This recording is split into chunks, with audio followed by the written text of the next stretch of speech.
All right. So, welcome to the corridor. My name is Angel Leon. This is your host. And today I have the pleasure to have Edgardo Miranda-Rodríguez. And he's built something that never existed before, I think. And basically the only Puerto Rican sort of superhero series, right, dedicated to charity work on the island, off the island. It's part of the Smithsonian's right permanent collection as well, as far as I know. You taught in MIT, Princeton, Columbia, schools in New York, Puerto Rico. You won an Emmy and an Eisner Humanitarian Award as well. I mean, many things I could keep mentioning. And of course, you're the award-winning creator of La Borinqueña and the founder of Somos Arte Studio. So I gotta welcome to the show. I really appreciate you having taking the time to be here. Thank you, Angel. I appreciate inviting me to this conversation.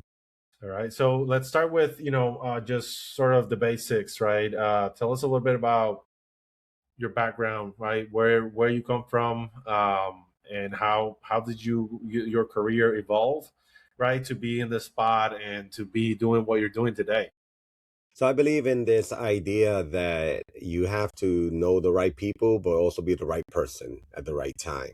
And I studied an undergraduate education at Coquí University in sociology and anthropology, which should have set me up for graduate school in that area. However, while I was a student, I self-taught myself graphic design. And soon after graduating, I did work as a high school teacher and event promoter and producer at a local nonprofit organization here in Williamsburg, which is where I still live in Brooklyn. But while I was working there, I continued to develop my skill set as a graphic designer. Soon after there, I went into the private sector as a professional designer. And for the last 25 years, I've been working for myself under my own studio, Somos Arte, as a creative director, doing everything from developing brand identities to campaigns for digital and traditional print media, from theater festivals to institutions like Columbia University, clients like Sony, Marvel. And then about 15 years ago, I moved into the space of producing graphic novels, adding that to my business model. And that was one of those situations where I was at the right place, around the right people, but I had the right skill set. And my friend that introduced me, Rigo Morales, he introduces me to Daryl McDaniels of Run DMC, legendary hip hop group, who was passionate about developing a comic book series, but didn't have the first idea of how to do that. And my friend Rigo was like, Edgardo's the guy that's going to do this for you. Now, prior to that, I had no publishing experience, but I had produced and curated exhibitions for Marvel.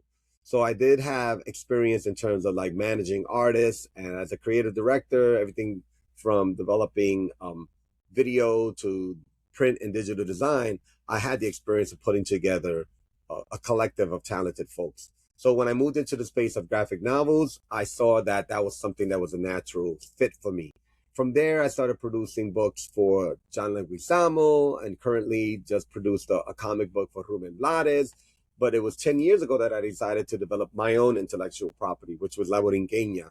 And that really spoke to my background as an activist, as an educator, because I wanted to raise awareness around Puerto Rico and create a model for philanthropy that never existed before. I don't own the name La Borinqueña. La Borinqueña is the national anthem of Puerto Rico. It's the derivative of the word Borinquen, which is land of the valiant Lord. And that's the original name the Taínos gave to the archipelago that is Puerto Rico today.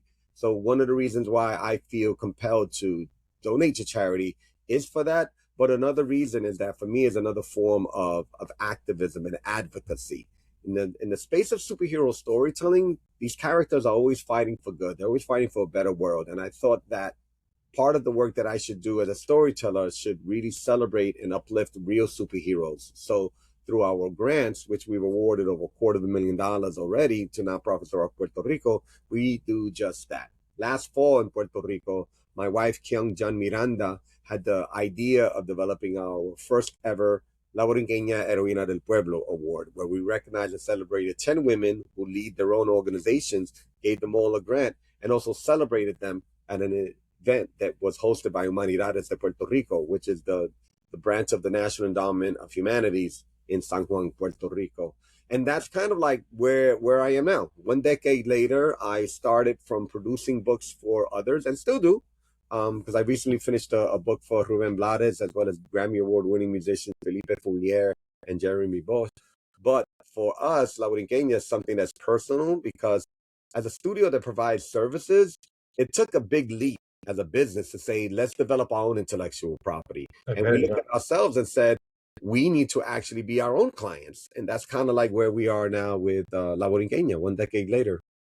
And this, if I'm not mistaken, again, correct me if I get any of the facts wrong, right? But it debuted in the Puerto Rican Day Parade in 2016, Correct. if I'm correct, right? Yeah. And you were honored. I remember at that point you were honored with by what was his name, Mayor de Blasio. Yep, the current mayor at the time in New York City, he named the day after me. That was pretty amazing. I asked him, "Do I get free parking with that?" He said no. No, but I would have been happy with the free parking. All right. Well, I mean, free parking would have been definitely, a designated especially in spot. New York. Yeah, exactly. Especially in New York, a designated spot would have been golden. And you spoke at the Smithsonian, right, as well, like I mentioned before, and all this. Again, if I'm not mistaken, before the first issue was even released. That's correct. Correct. That's very correct. The book was announced in May of 2016. She was on a float, a young woman literally who just graduated from law school, dressed up as La Borinqueña. We had a whole float decorated with La Borinqueña artwork and young people wearing T-shirts with La Borinqueña on it. And then a few days before that, I was at Gracie Mansion being honored by the mayor of New York City. And then a few weeks after that, I was flown down to Washington, D.C., where I spoke about La Borinqueña and literally just showed the first few pages of a book that was still in production. And we wouldn't release our first book until December of 2016, later that year. So it was honestly an incredible way to debut something that was 100% independently produced, because we didn't have the backing of a major corporate studio or publisher to have this organic buzz. And this wasn't something that went viral on the internet. This was something that went viral in mainstream media.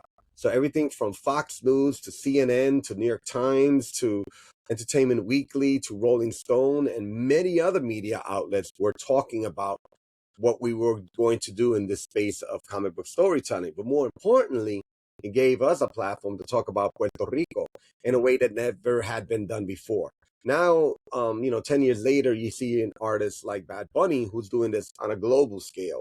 But when we came out as a storytellers of comic book and the genre of superheroes, even to this day, no one is doing that. No one has actually used this pop culture to talk about Puerto Rico and also to develop a whole universe of superhero characters that are all Latino.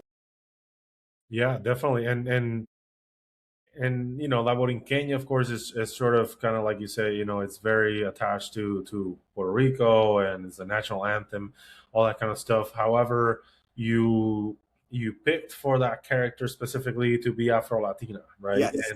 And one of the things that maybe the audience that's listening to this, right, doesn't know, is that, right, as Puerto Ricans, we're a mix, right, of Africans, Spaniards, right, and our own indigenous, Taínos, right, in from the island, but through many years, right, the Afro side of things has been or it's always been, I would say, a very heavy part, right? More than a lot of the architecture, right? It's Spaniard and things like that, because the Africans didn't have architecture like that, right? But a lot of our culture, a lot of our food, right, and a lot of these things that we actually do on a day-to-day as Latinos or as Puerto Ricans specifically, it comes from Africa, not necessarily from Spaniards, right? Maybe our color comes from there for people like me, right? They're a little bit on the lighter side and things like that. But other than that, right, our music, it's very heavy, right?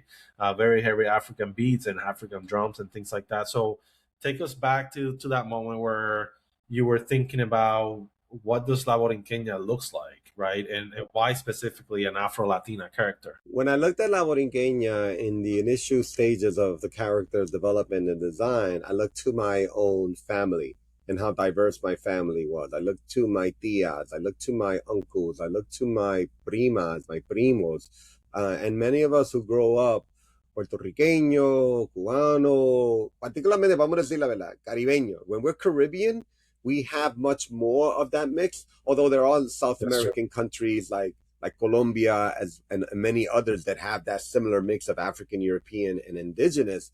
But as those of us of Caribbean heritage, we saw that diversity in our own family. And the love that I have for my family, I wanted to project through this character because I also understood when I created this character that I needed to have a very intentional design to her look. And I understood overwhelmingly that media misrepresents and underrepresents and now completely erases how diverse we really are as Latinos. Oftentimes we're portrayed in storytelling or on the screen or in books, lighter complexioned. And the reality is we're all complexioned. We are literally the product of colonization. We literally are. And many of us can trace our DNA to multiple countries, literally, not just to one country. I look at my DNA. My DNA comes from West Africa. My DNA comes from the Caribbean. My DNA comes from the Canary Islands, and that's just the reality. I may be this complexion, but I still have that DNA that links. And then some of us show it more in our hair and in our skin complexion. But I will honestly say, in terms of representation, music has always been the one medium that has always been more faithful and Mhm. representative of our diversity. If you look at Fania and what they did for music in the 70s, Yeah, that mix of music embraced and celebrated much more of our African heritage than anything film or television ever would that's true. or could. And so I wanted to reflect that. And when I saw how powerful it would be to have her represented as a Black woman, I also realized that she was tapping into a larger global identity that went beyond Puerto Rico, that went beyond Latin America.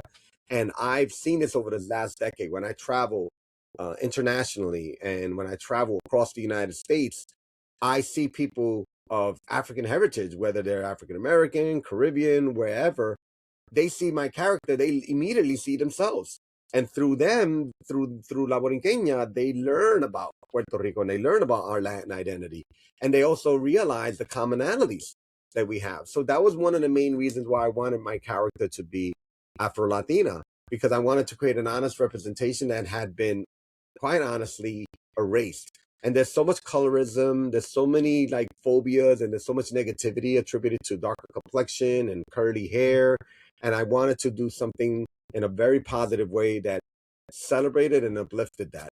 And I feel that I've accomplished that, particularly in the space now that we have as making action figures and having those available. When collectors can add La Borinqueña to their collection, and when little girls can play with La Borinqueña and they have a little doll Pretty with cool. thick curly brown hair and brown skin, they can say she looks like me. They can say she's beautiful. And they can also see a character's universality that helps us celebrate our shared humanity. And that was really the reason why that for me it was important that she was Afro Latina.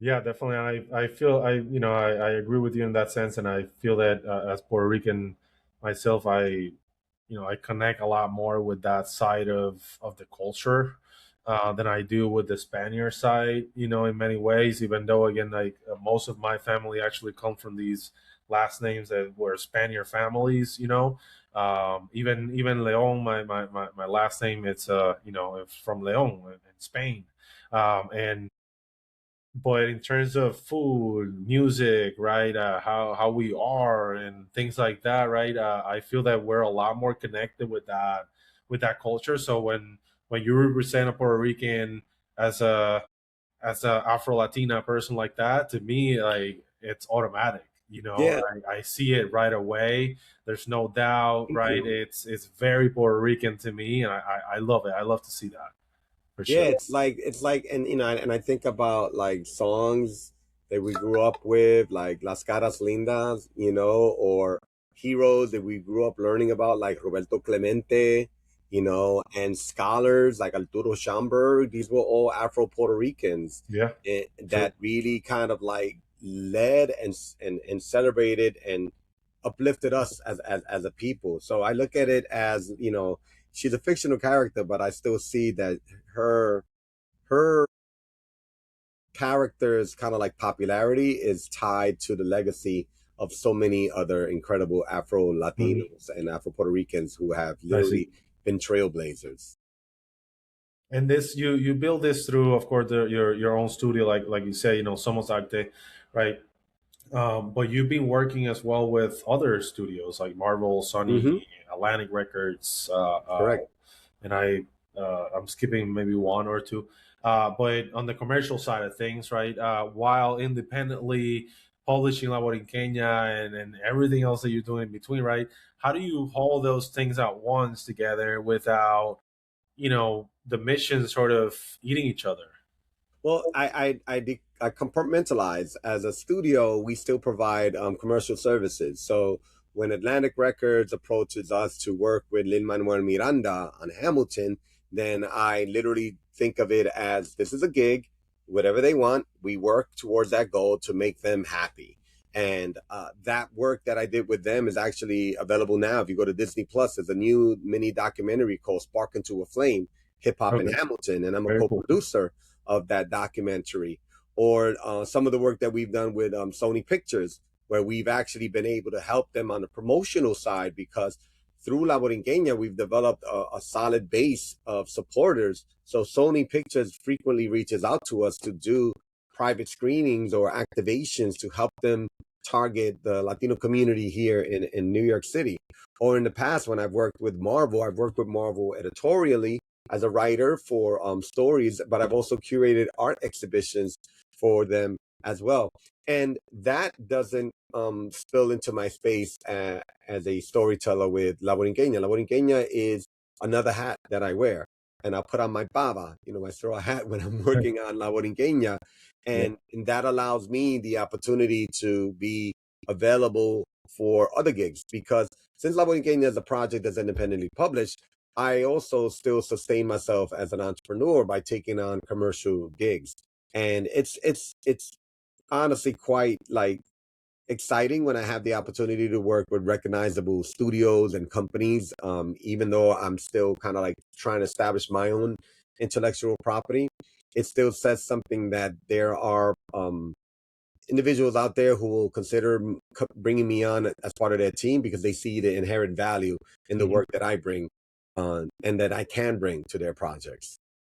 Very cool. And then in 2007, right? Maria, the Hurricane Maria, right, hit, and you created something called the Reconstruction, right? Mm-hmm. It's a sort of like an anthology style, right, type of piece that features La Borinqueña, but alongside other superheroes like DC Comics stuff, right? And it was like Batman and Superman and all these. And there was like a program or something. I think that you won 250,000, Well, what we've or done is, or you collected. Well, yeah, tell the yeah. story of that. So you're right. So it was in 2017. Next year is going to be the 10th anniversary of Hurricane Maria, and we lost 4,645 lives that were lost immediately and throughout the recovery process. It's always important to point out that as Puerto Rico is a territory of the United States, Puerto Ricanos who live in the archipelago are U.S. citizens. So you can also say that what's happening in Puerto Rico is part of the United States and part of U.S. history. And in framing it in that way, Hurricane Maria led to the longest blackout in the history of the United States, 11 months. There were parts of Puerto Rico without power for as long as that. And within weeks of Hurricane Maria hitting in 2017, I was appearing at the New York Comic Con, which is the largest pop culture event dedicated to comic books on the planet. They draw close to 250,000 participants at this event. And it's definitely the biggest event in terms of the commercial side of comic book.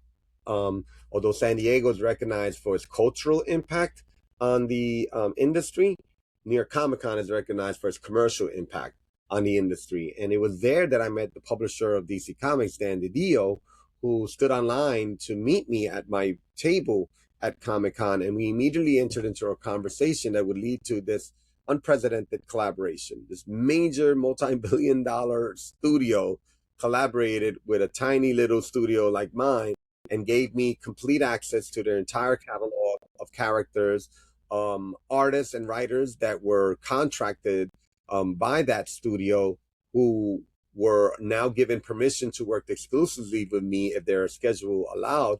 And we produced a book that brought together close to 2,000 people internationally of all backgrounds, from all countries, to contribute to this project. And my character at the time wasn't even a year old. So she was able to have a crossover team up book with an entire universe of established characters that we can honestly say even our grandparents grew up reading and familiar with. And that book led to what we would develop now as the La Borinqueña Grant Awards. And through our foundation, Aprendes, which is a C3 that my wife and I serve as board members of, we're able to raise money and disperse that money as grants to nonprofits throughout Puerto Rico, which is what established us as the only superhero series dedicated to charity work in Puerto Rico. Since DC Comics allowed us the rights to use their characters for free, literally all these intellectual properties, and allowed us to use their talent for free, the condition was that the proceeds, the sales from that book would lead to a charitable project. So we didn't have a charitable project yet. We developed it because that book did so well. It was #1 on Amazon.com for 4 months straight. It automatically raised $150,000 just in pre-order sales. And so through that book's success, as well as a portion of the sales from our current books, and as well as action figures and other merchandise that we sell, we've been able to raise over $250,000. And it's something that really still to this day resonates with a lot of our readers. Many of our readers learned about us when that book was published, learned about La Borinqueña, and many people even learned about Puerto Rico through that book, because thematically we published a book that centered around the themes of Reconstruction, rebuilding, and reminiscing, which allowed storytellers to not only share these futurist stories of how Puerto Rico would look like in the future, but also stories that took us back to the first hurricane, for example, San Felipe, or many other stories that people wanted to share about their childhood or their parents or their grandparents' childhood, to give some context that although this was a superhero story that was being told, it was still connected to real people. Puerto Rico is not a magical island that somebody conjured in a book. It's a real place that you literally can walk through and arrive with the warmth of not only the tropical breezes and the tropical environment, but from the people themselves. You know, people who come to Puerto Rico for the first time are always overwhelmed by the warmth that they receive from Boricuas. And it's something that I think that that fills me with pride, because it even goes into, like, when I'm walking across any city in the United States, like, I can't walk by anyone eating without saying buen provecho. It's part of that kindness and warmth that we have to always say, or start the day and looking at somebody say buen dia. That's something that we're just culturally kind of like raised with. And so Reconstruction and this team up with DC Comics led to not only this charitable movement for us, led to an opportunity to establish us as a philanthropic comic book series, and also led to us receiving one of the most prestigious awards in the comic book industry, which is the Eisner. And I received that for our humanitarian work. So it was an incredible book that we were able to work on. And I would honestly say a once in a lifetime, because corporations always have such high turnover in terms of their leadership.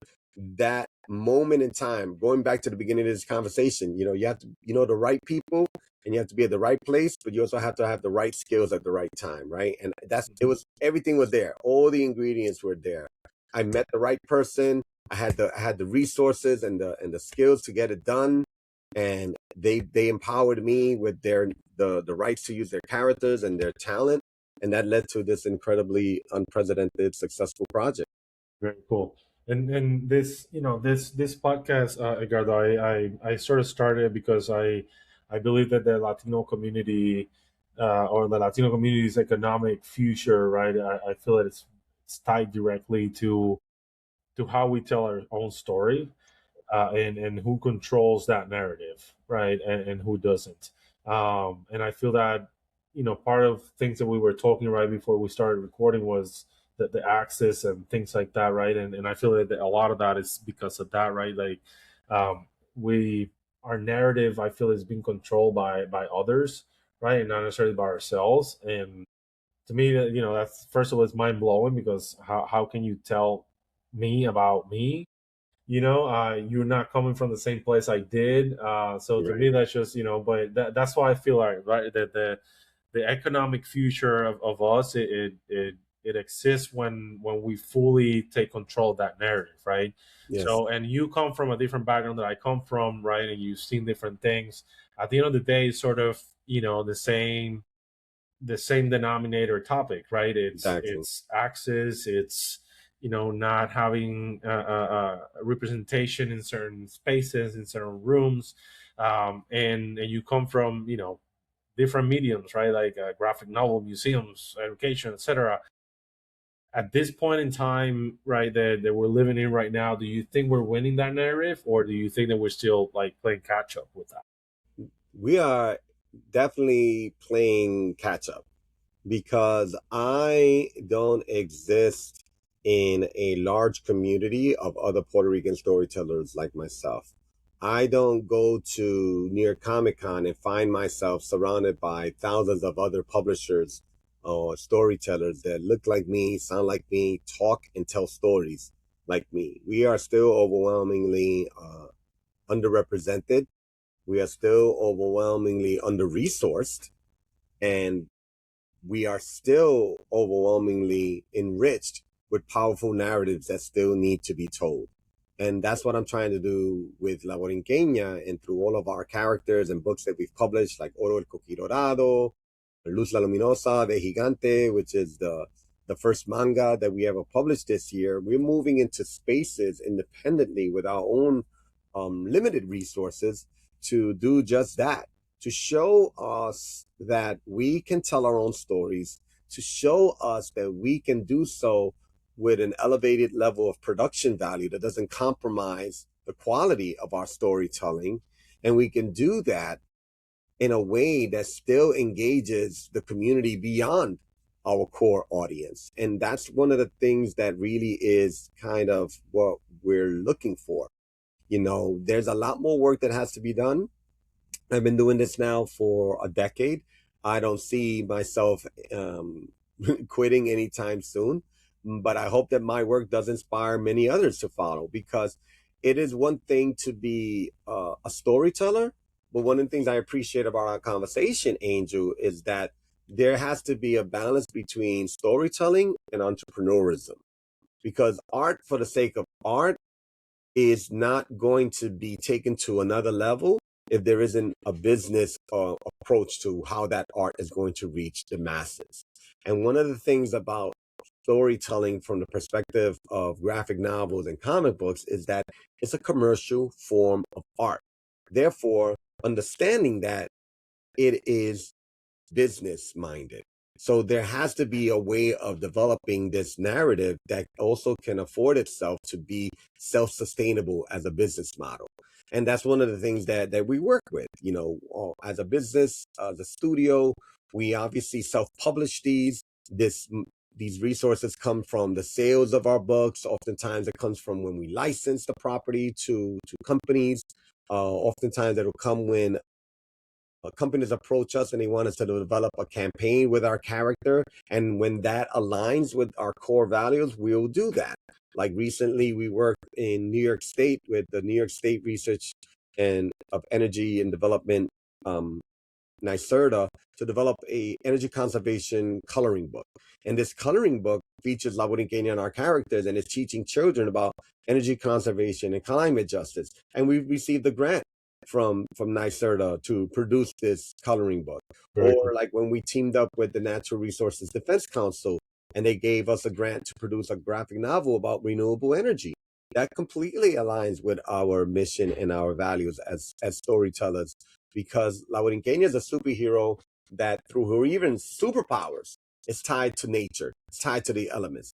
When you learn about the Tainos, our indigenous ancestors, you learn about the Semis. These were the deities, the supernatural Hmm. spirits that imbued the island with its majesty and its beauty and its power. So when I created the story of La Borinqueña, I studied and understood what the semis could be for her as a superhero. And they gave her these supernatural powers that come from nature, that come from the elements. She flies because she can control the winds. She can move the earth. Her super strength comes from the oceans, and it comes from the seas and the mountains. And so when we look at our studio and how we produce our books, we look at alliances and collaborations with companies that celebrate and connect to our core values. So that's one of the things that kind of like has to happen. So will there be more studios like us? Will there be more stories like us? I really do hope so.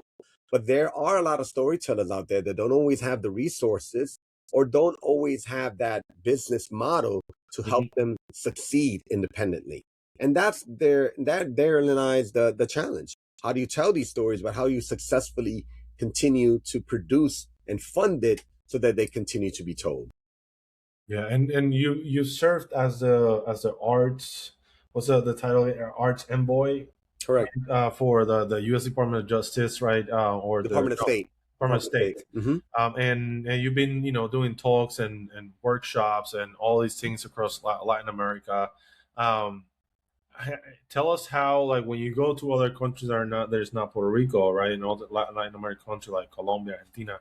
Um, what does that mean for them, right? And it's so Puerto Rican, right, in terms of the right, the everything for that matter.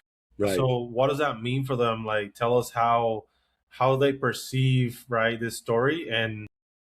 And again, given that it's very Puerto Rican and our story is sort of similar in terms of, we may have had at some point, right, the technically the same indigenous people, right, Right. different tribes and whatever, but at Right. the end of the day, same people. How do they perceive the difference, right, and do they connect They with immediately that? connect. They don't see the differences. When I was just in Costa Rica this year, and I participated in the Festival Internacional de Arte, and that event was incredible because it was a multidisciplinary arts event, from film to music to dance to fine art to me. I was the only one there actually representing comic books. And what they saw was a superhero. And when we look at La Borinqueña in the context of the superhero culture in the space of storytelling, we see that superheroes come from planets that have exploded, fictional African nations that exist within real, literally squeezed in between real African nations, fictional islands in the Mediterranean, or fictional cities here in the United States. So she fits into that, like that model, that she's a superhero that's going to save and work towards a better day for everyone. Yeah. And she happens to be Puerto Rican. So it's the equivalent of saying, let's teach you about Captain America. Are we concerned that the audience in that room is not blonde and blue eyed like Steve Rogers? No, we're not. Let's teach you all about Black Panther. Are we concerned that everyone in that room that's listening to this talk is not of African descent, or let alone from a fictional country that doesn't even exist? So when we look at La Boriqueña, we look at her that way. She has a traditional superhero costume. She has superpowers. And I think what we're doing is that we're kind of like decolonizing the way that people look at superheroes, and saying that an Afro-Latina can also be a superhero for all of us, just like a blonde, blue-eyed, shield carrying superhero can be a superhero for all of us. And what do you think that representation changes then, right? So let's pretend we're at that point where we have representation everywhere, right? What do you think it actually changes, and or what does it not change, right? That people think it does. I think what it does is that it actually creates a space for people to look at Latinos, at Puerto Ricans, in a way that they never would have thought of looking at them before. I can also compare it to what Bad Bunny is doing musically internationally right now by bringing his set, by bringing that casita, by bringing the sapo concho, by bringing bomba and plena internationally throughout Europe, like he's been doing the last few months, and the rest of the world.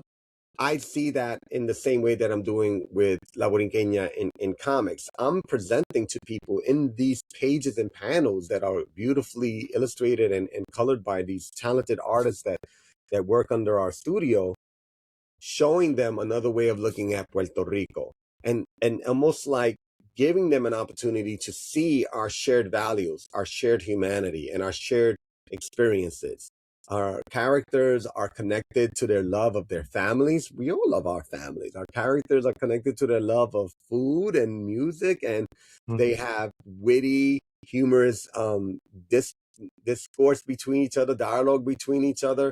And that kind of like commonality shows us that these stories can also come from us. So it elevates us Definitely. as Puerto Ricans and as Latinos, but it shows the rest of the world that they can also understand us and they can also be part of this larger conversation and celebration of our heritage and culture.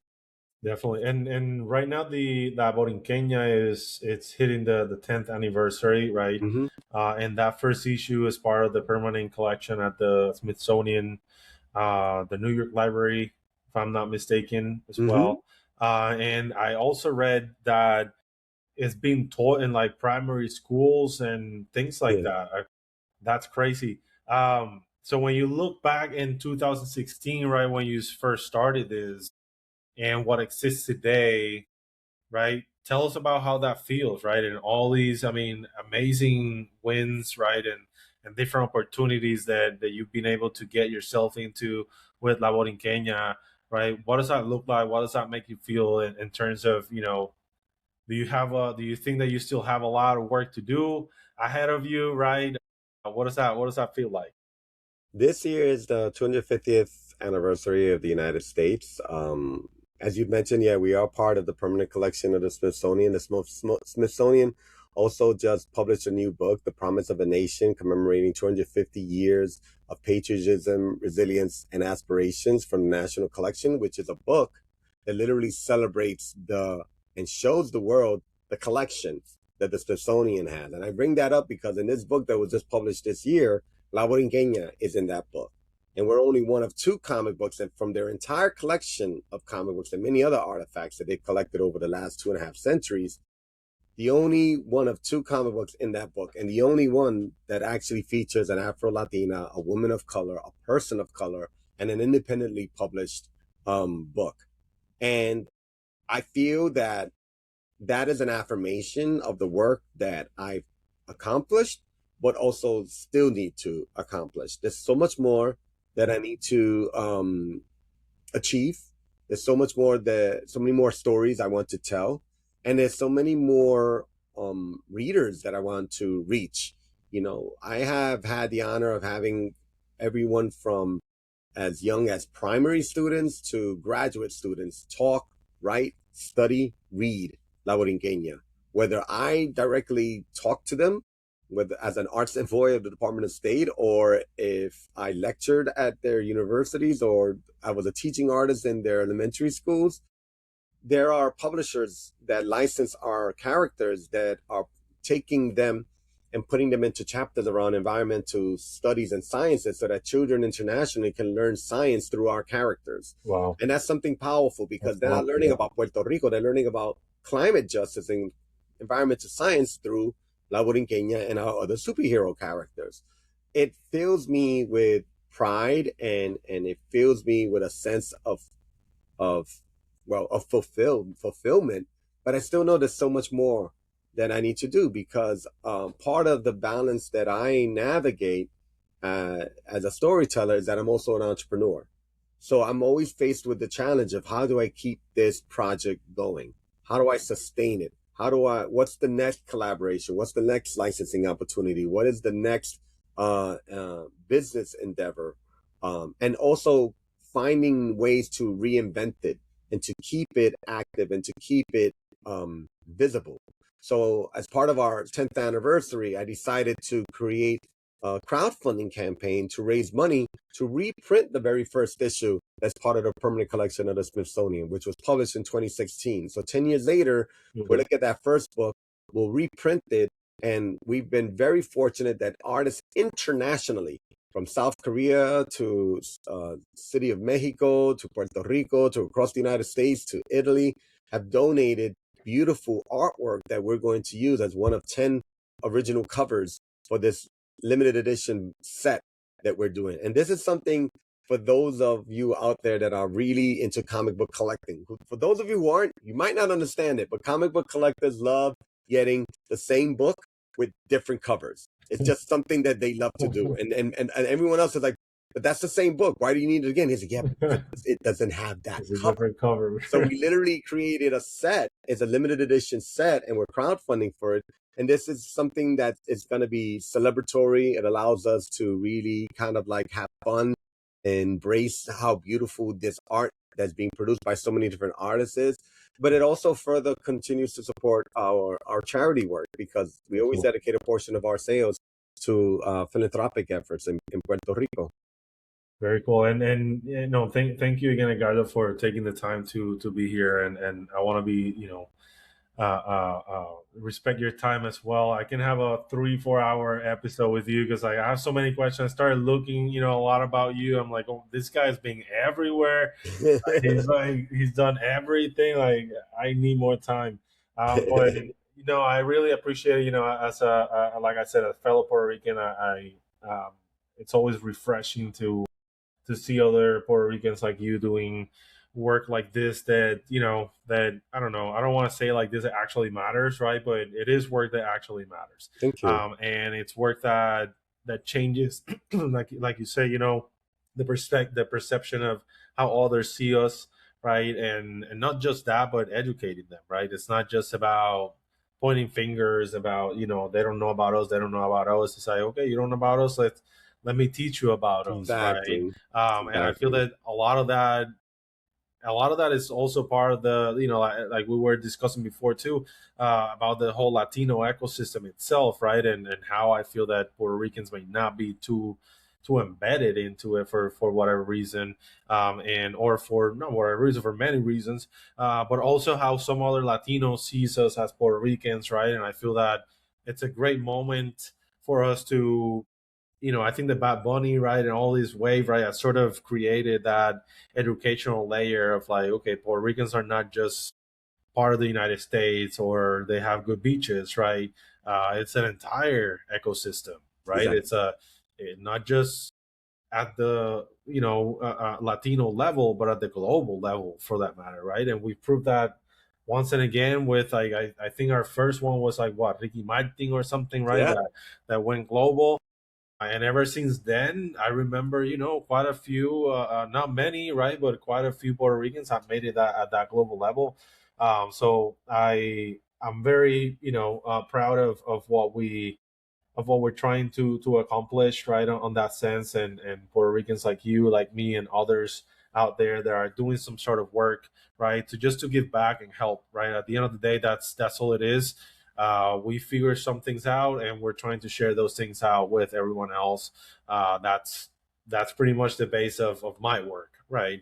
Is to help others connect with a world that they may not know it existed, you know. And I feel that even though it's a total different industry and all that, it is the exact same thing that overlaps with the work that you do, right? It is. There's Like definitely access intersectionality. education, right? And the educational part of it, you know, I love that part. And like you say, you know, everything it's the same. Like you're an entrepreneur, right? You have to fundraise, you have to go through those DEI waves and no's and yeses and, you know, ups and downs constantly as well. You have to be in rooms sometimes where, like you say, you're not, like, no one looks like you. Yeah. You have to do all that. And it's the exact same thing that a technology startup founder does, right? There's Exactly. really no different, just a different set, right? But same structure. So for any like young Puerto Ricans, right, or Latinos in general out there, for kids, right, that are watching this or listening to this. Well, Hmm. I guess I'm not sure if the kids will be listening to this, but maybe college graduates, people or something. Um, and they're sitting right now, and then they're maybe in the, I don't know, in Coupe or in the Bronx or Chicago or something, right? What do you tell them, right? What is it that you can give them advice if they're trying to basically do something that no one has ever made before, right? But they're struggling with that identity crisis and Yeah. that identity. Sometimes I fear it's fear, for that matter, right? Of just speaking out that, hey, I'm Latino, especially depending, right, on the political status that we're part of at the Hmm. moment. It could Hmm. be a scary thing to even associate, Yeah. or with that. So what do you tell to these kids, right, that are wanting to build, are Latinos, and they're just finding themselves in this, love hate sort of relationships, right, with the world? Like, what do they Right. do? I think there's an important message that I would love to share, and that is that all of us have a story that we have to tell that has yet to be heard. And all of us have the ability to tell that story. We're Mm. all storytellers in one way or another. And we can do that through text, through conversation, through visual art, through dance, through music, through food. There is a story in all of us. And that story shall be told. And no moment in time can keep that story from being told. And that's important to emphasize because what we're going through is just a moment. And this moment will pass. And those of us who persevere, those of us who hold on to these values that are tethered to our family, to our heritage, well, we're going to find that from there comes a superpower to overcome these odds, to overcome and live past this moment into the next that will come. And in that next space that is on its way and it's already here for some of us, we will find the way and the means to tell our story. I did, and I still am. And I hope that my stories inspire many others to see that they too can find a way, find a lane, find the resources to tell that story. Stories can be told through individuals or they can be told through collectives. And that is what is at its core going to save our nation and save ourselves. When we share these stories, we're sharing our humanity. We're showing the world that we're alike. We're showing the world that we have more in common than we have in differences. And when we celebrate that and when we see that, we will always overcome. And I truly believe in that. I mean, I'm a superhero storyteller, so I write in the framing of optimism. The superhero always wins. They may not win every single battle, but in the end, they will definitely save the day. Yeah, no, I love it, and I totally agree with that. I feel that the like our stories, our storyline, we mentioned earlier, like, it's up to us to capture that story, and for us to have control and ownership of it, right? Exactly. And not be scared of telling the story. I feel that a Exactly. lot of times that's also part of our own cultural status as well, and our upbringing, right? That we don't think necessarily that we deserve this, or that we belong in here, or that this and that sort of keeps us a little bit from telling our story, or telling our story the way it should be told, for Right. that matter, right? And I feel that, like you said, everyone has a story, and everyone has a great story, for that matter. It's their own story, and it's a very unique story, and that's what makes it beautiful compared to all of the other ones, because yours is yours and it's individual, and no one else has the same journey, right, that you have. And at the end of the day, that's what we should be doing, I would say, across all Latinos, right? It's a Exactly. matter of helping each other, supporting each other, guiding each other, right? And at the end, we all win. Exactly. There's no real competition. We're not doing the same business, we're not doing the same thing, and even if we were, right, why not help each other? Exactly. There's other races out there in the world that have done this for centuries, for that matter, and they have actually confirmed and sort of prove, right, to the world that unity, it makes them stronger, Exactly. right? And you, all over the world, you have different type of communities, right? Like Jewish and Filipinos and communities like that, right? That for many, many, many, many years they have stuck together, and I feel that there's a lot of work to do that on the Latino space. Exactly. We're a lot more, so that's also a lot more work, right? But I feel that we're getting there. I think we're doing We the are. work, and I feel that there's a lot of Latinos out there doing amazing things right now to represent our story, represent our I agree. background, and just to tell the world, hey, we're still here, and we represent a huge part of the global market, for that That's matter. right. And it's becoming the point where it's undeniable, right? That we're a big part. That you remove all of us, and your whole economy globally will crash.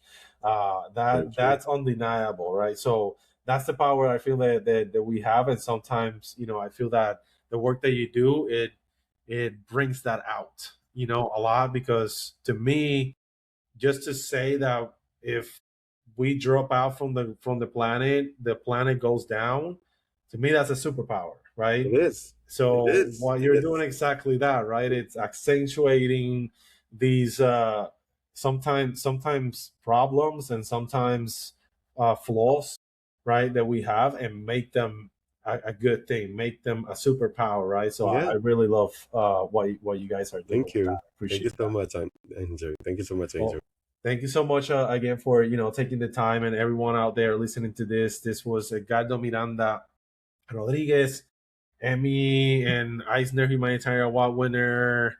I mean, I don't know, so many different things. Lavaplatos, Lavaplatos, everything. esposo, padre, a little bit of everything. Yeah, it really was an amazing list of things. I'm like, I don't know how I'm going to introduce this dude, because I'm just going to be like, Edgardo Miranda, blah, blah, blah, blah, blah, blah. I'm like, I'm never going Well, to it's like finish. it's like our Latino names. They're very long. Yes, But thank you exactly. so much, Angel. Appreciate being on Appreciate your it. show. Yeah, thank you everyone for listening as well. And this was the Corridor. Angel Leon, your host. Thank you for all being here. And again, Eduardo, thank you for your time. Of course. Thank you.